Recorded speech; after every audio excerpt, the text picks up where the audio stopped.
देश का supreme court, देश की सबसे बड़ी अदालत एक मजाक बनकर रह गई है।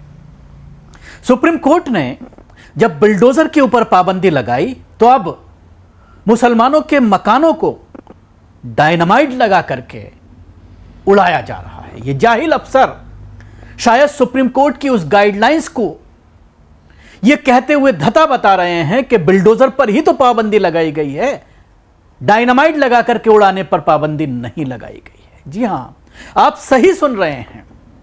ऐसा ही एक मामला सामने आया है बीजेपी शासित राज्य मध्य प्रदेश में, जहां पर अभी पिछले दिनों आपने देखा था कि भोपाल में किस तरह से एक पुलिसकर्मी जिम में जाकर के जिम के मालिक को यह धमकी देता है कि इस जिम में ना तो कोई मुस्लिम ट्रेनिंग करने आएगा और ना ही कोई ट्रेनिंग कराएगा, यानी ना तो कोई ट्रेनर यहां पर अपॉइंट किया जाएगा और ना ही कोई अगर जिम करने आना चाहता है तो उसको जिम की भी इजाजत नहीं दी जाएगी अगर वो मुसलमान है तो। तमाम तरह की कानूनों की धज्जियां यहां पर उड़ाई जा रही हैं और सरकार का साथ इन पुलिस वालों के साथ है।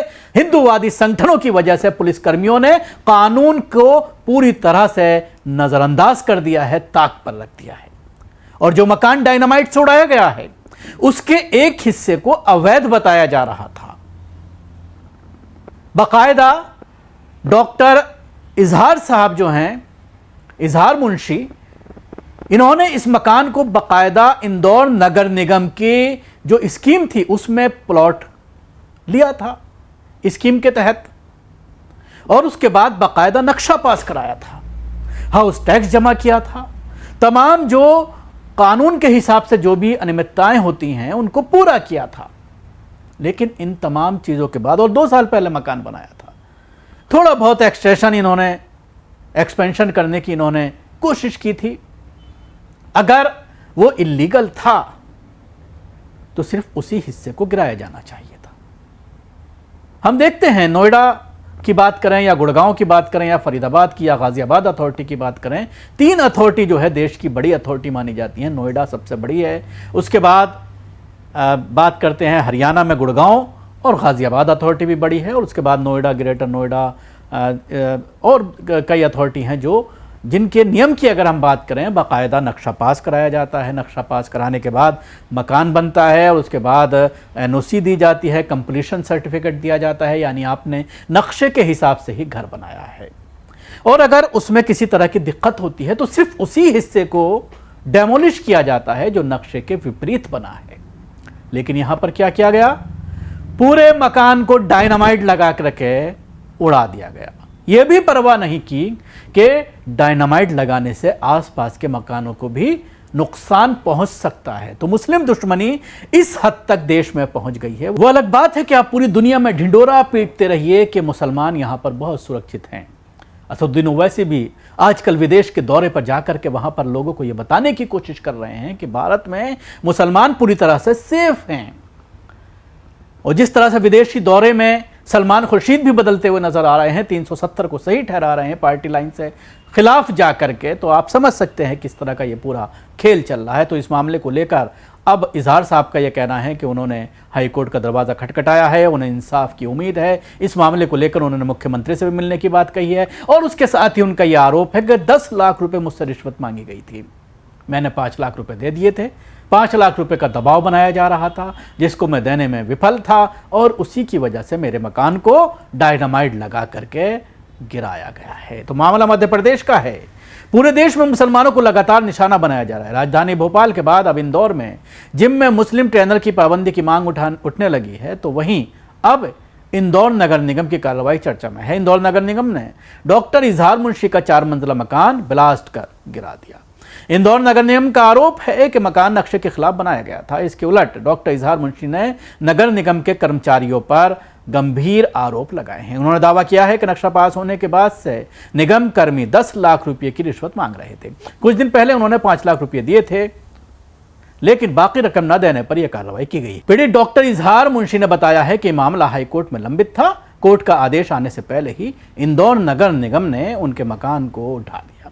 नगर निगम के इस गैर कानूनी कार्रवाई पर इंदौर के महापौर पुष्मित्र भार्गव ने भी आपत्ति जताई है। इंदौर में C21 मॉल के पीछे डॉक्टर मुंशी के घर को इंदौर नगर निगम के जरिए ब्लास्ट कर उड़ाने का मामला कब जो है वो विवाद घराता जा रहा है। शनिवार को कार्रवाई के बाद एक वीडियो वायरल हुआ। इसको लेकर सोशल मीडिया पर लोगों की मिलीजुली प्रतिक्रिया मिल रही है। मकान मालिक डॉक्टर इजहार मुंशी ने आरोप लगाया है कि निगम अधिकारियों को पहले ही 5 लाख रुपए दे दिए गए थे, फिर भी उनसे और पैसे मांगे जा रहे थे।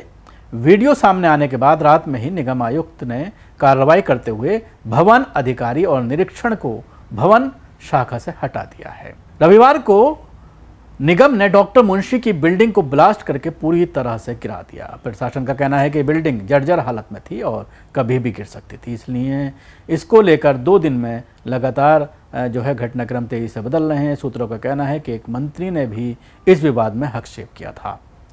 डॉक्टर इजहार मुंशी ने मकान गिराए जाने के खिलाफ हाईकोर्ट में याचिका दायर की हुई है। सोमवार को इस याचिका पर सुनवाई हुई, जिसमें कुछ संशोधन मांगे गए। संशोधन के बाद अगली सुनवाई होगी। डॉक्टर मुंशी का कहना है कि उन्होंने इंदौर विकास प्राधिकरण से वैध निगम तरीके से प्लॉट खरीदा था और नगर निगम से नक्शा पास करवाने के बाद ही निर्माण किया था। पीड़ित डॉक्टर मुंशी ने आरोप लगाया है कि बिना कोई सुनवाई किए निगम ने पहले मकान को कमजोर किया और फिर विस्फोट कर उसे गिरा दिया। डॉक्टर मुंशी का दावा है कि निर्माण शुरू करने से पहले सभी जरूरी टैक्स भी उन्होंने जमा कर दिए थे। एक खबर के मुताबिक निगम आयुक्त शिवम वर्मा का कहना है कि भवन मालिक को पहले ही नोटिस दिया गया था।